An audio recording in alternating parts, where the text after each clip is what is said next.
Tools of the corporate state strip us of the capacity to resist. Democrat or Republican, liberal or conservative, it makes no difference now. Barack Obama serves corporate interests as assiduously as did George W. Bush. And to place our faith in any party or established institution as a mechanism for reform is to be entranced by the celluloid shadows on the wall of Plato's cave. We must defy the cant of consumer culture and recover the primacy in our lives of mercy and justice. And this requires courage, not just physical courage, but the harder moral courage of listening to our conscience. If we are to save our country and finally our planet, we must turn from exalting the self to subsuming the self for our neighbor. Self-sacrifice defies the sickness of corporate ideology. Self-sacrifice mocks opportunities for advancement, money, and power. Self-sacrifice smashes the idols of greed and envy. It demands that we rise up against the abuse, injury, and injustice forced upon us by the mandarins of corporate power. There is a profound truth embodied in the biblical admonition: he who loves his life will lose it. Life is not only about us, and we can never have justice until our neighbor has justice. We can never recover our freedom until we are willing to sacrifice our comfort for open rebellion. The president has failed us. The Congress has failed us. The courts have failed us. The press has failed us. The universities have failed us. Our process of electoral democracy has failed us.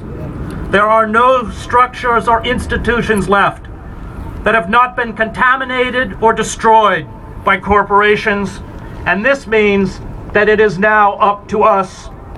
Civil disobedience, which will entail hardship and suffering, which will be long and difficult, which at its core means self-sacrifice, is the only mechanism left.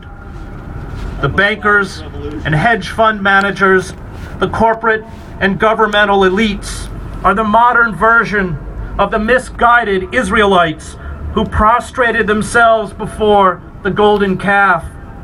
The sparkle of wealth glitters before them, spurring them faster and faster on the treadmill towards destruction.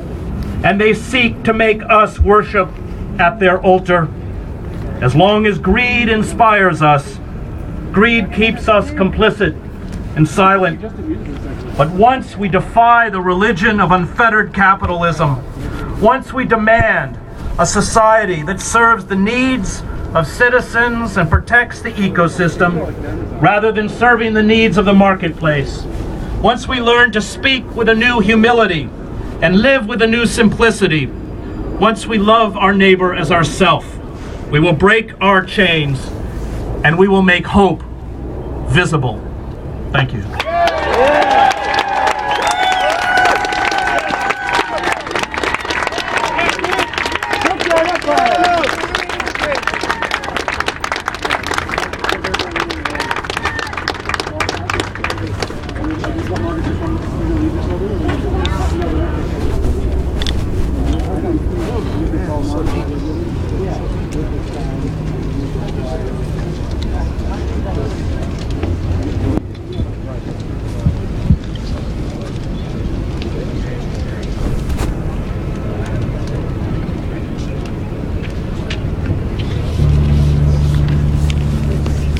Make some noise one more time for Chris Hedges, y'all.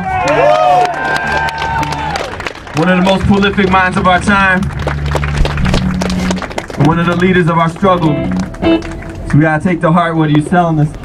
I'm glad that he brought up the idea of the incompatibility of our empire and the welfare of our citizens. We can't have both. We can't control the world and provide the basic needs for people here at home. So these next couple songs